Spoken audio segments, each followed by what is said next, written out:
and this is sort of a fantasy conversation that we're going to have here right now, but I was listening to a lot of conversation about stemmed around Ben Roethlisberger and Aaron Rodgers and NFL teams having a succession plan to Hall of Fame or incumbent starters, right? So you look at, remember when Green Bay drafted Aaron Rodgers, I think he sat on the bench for, what was it, like 3 years? 3 years almost. 3 years. He sat on the bench, and while that may have been frustrating for Aaron Rodgers at that time and created maybe a contentious relationship between Brett Favre, the old guy, and the new guard in Aaron Rodgers, what that allowed Green Bay to do was truly set up a plan for life after Brett Favre. And you saw that cycle sort of, a lot of people bash on Green Bay. Why would you take Jordan Love? Now, maybe the quarterback was the wrong pick. Maybe it shouldn't have been Jordan Love. But the fact that they drafted their replacement, or at least a person that they thought could be a replacement for Aaron Rodgers, it put them in a position to be able to thrive and be successful once Aaron Rodgers' time in Green Bay came to an end. And, again, we can debate whether Jordan Love was the right pick or not, but NFL teams doing that and having a plan moving forward is that's what you have to do. And you sit back and you look at Pittsburgh, man. Good organization, good head coach. They have talent all over the field on the defensive side of the ball. They have 3 talented wide receivers on offense. They drafted a stud tight end. Then they drafted a running back. None of that matters. None of it matters if you don't have a plan in place for your quarterback of the future. The fact that Pittsburgh, they were so short-sighted that they couldn't see what everybody else saw, which is Ben Roethlisberger is cooked. This, honestly, man, I'm sitting there thinking about, my Najee Harris rostership in Dynasty Fantasy Football, Deontay Johnson, Chase Claypool, Juju Smith-Schuster. This could be really, really bad for Pittsburgh. Like, it could be like full rebuild mode because there is no plan after Ben. Ben has looked horrible in 3 games, and the only thing that is keeping Najee Harris afloat is pure volume because it's not efficiency. There are no running games. The offensive line is terrible. NFL defenses don't respect the pass whatsoever when it comes to Pittsburgh. And at this point, if you're the Steelers, and I know people don't like talking about this, and we play to win the game. We play every week to win the game. If they don't have an opportunity to draft 1 or 2 of the probably more talented quarterbacks in this class, it could get ugly real quick in Pittsburgh. And I'm talking, they better be targeting Matt Corral, Carson Strong, Malik Willis, or Sam Howell. I think if Pittsburgh does not walk away with one of those 4 quarterbacks in 2022, it's just going to get ugly, man. And I think we have to do that as well for everybody out there that participates in Dynasty Fantasy Football. You got to be thinking ahead as well. I always talk about Dynasty is a game of chess, not checkers. The more you know, the better you can position your Dynasty team for short and long-term success. It just had me thinking about that. We always have to be thinking a step ahead. And we're going to get into this later in the show, but this weekend provides a great glimpse of what could potentially be coming in the NFL at the quarterback position when we talk about Matt Corral and the Ole Miss Rebels and their task that they have going into Tuscaloosa to play Alabama. This, outside, again, we said this yesterday, New England, Tampa Bay, show-stopping game. Probably has a chance to be the most viewed regular season game in NFL history. But Alabama Ole Miss is another one that we really, really need to be paying attention to. And for those of us who have draft picks in the 2022, rookie draft picks in Dynasty Fantasy Football for 2022, I know a lot of people have been telling you, and me included, to fade the 2022 class. I don't think you should be doing that. There may not be the elite prospects like we had in a Jonathan Taylor or, what many thought Joe Burrow to be, Trevor Lawrence, Justin Fields. There's still some really good players coming out in 2022, and we will hit on all of those guys at some point in time. I mean, we're on here 5 days a damn week, so we got plenty of time to talk about a little bit of everything. But you really have to start planning ahead. And I think this whole Pittsburgh situation it's going to hurt us in fantasy and also from a betting perspective, because honestly, man, I don't have confidence in any of those dudes, man. Like, none of them, Najee included. I mean, we know he's going to get the volume, but I think 70% of his carries, I think there was a stat that 70% of his carries, he's being contacted behind the line of scrimmage. And I'm seeing people talk about, oh, he's not evading tackles. Yeah, probably. He's got to work extremely hard to get those 40 yards that he's getting when he's touched 70% of his carries behind the line of scrimmage. I love Najee Harris. I'm a big fan of Deontay Johnson. I still like Juju Smith-Schuster, and I do believe Chase Claypool has really, really high upside.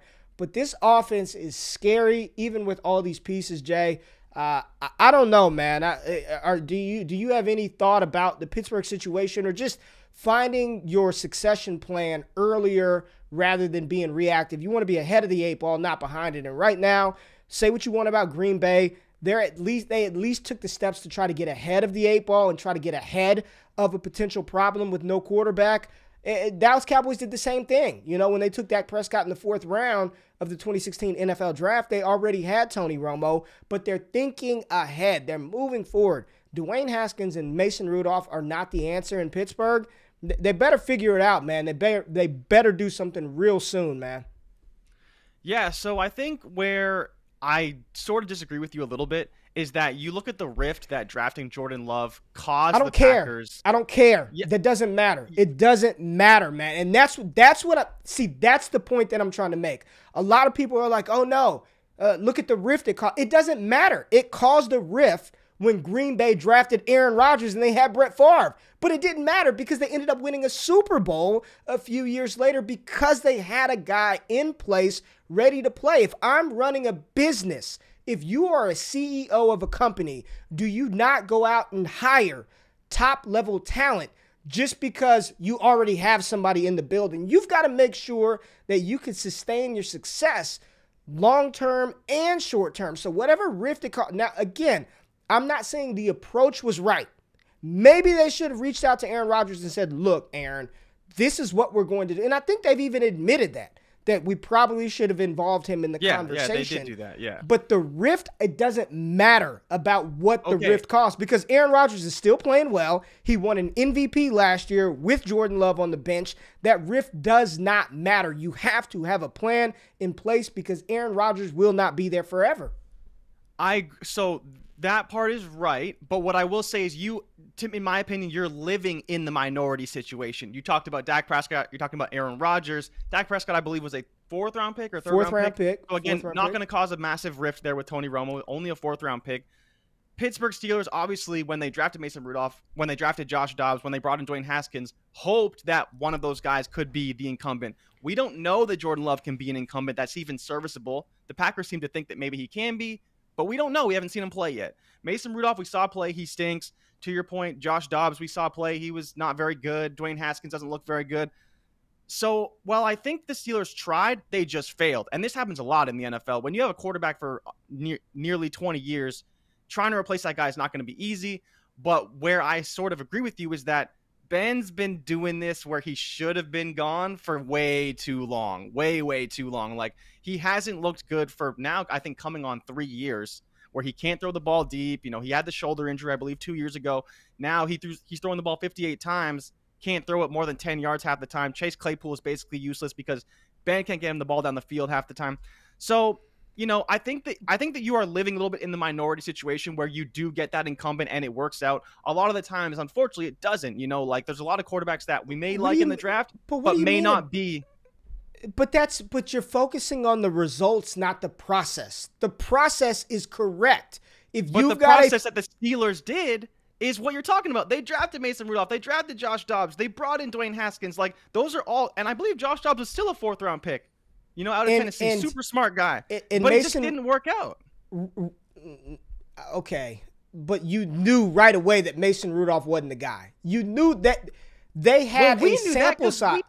You know, like, they should know that. They should know that. But do you? They should. So the problem is that now this year, they keep drafting. You keep doing it until you look at what Arizona drafted Josh Rosen in the 1st round. What, top 15 pick in the very top 10 pick. 10 or 8, something like that. In the very next season, they said, "Yo, He ain't But the it. thing is, Pittsburgh hasn't been that bad. Like, so you think about, let's just use the Steelers Ben as an has example. been that bad. Ben Okay, has but been that bad. Who are you drafting after Mac Jones in the first round or in the second round that can replace Ben Roethlisberger? Are you drafting Kyle Trask? Are you drafting Davis Mills? Are you drafting Kellen Mond? That's who was available.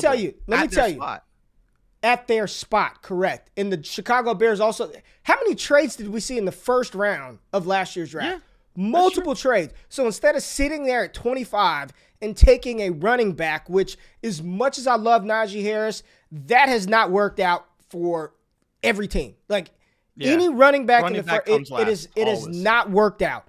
Zeke going fourth, Christian McCaffrey going eighth, Saquon Barkley going second. Yeah, we may love them for fantasy, but that does not work out. So instead of picking a running back at 25, move your ass up to get one of those guys. Like you, and you talk about, well, Dak, the Cowboys took Dak in the fourth. The Cowboys were prepared to take Paxton Lynch at number 17 overall. That's what they wanted to do. Jerry Jones came out and said it.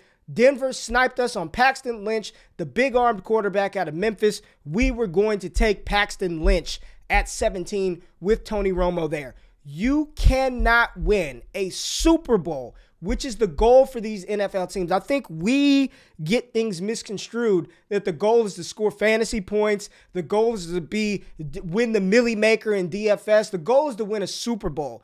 You cannot win a Super Bowl without a competent quarterback. You can't do it. San Francisco, if they had any other quarterback besides Jimmy Garoppolo, they win the Super Bowl. He missed Emmanuel Sanders, game sealed. They would have won the Super Bowl. They got there, but if you remember during their playoff run, I believe it was the divisional game, Jimmy Garoppolo threw the ball 7 damn times.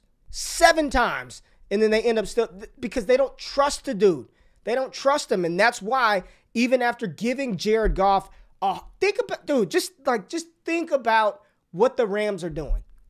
If the Rams had Matthew Stafford instead of Jared Goff versus New England, they win that Super Bowl. Look how much better this. Just think Matthew Stafford with prime Todd Gurley, with Cooper Kupp. Oh shit, I was muted.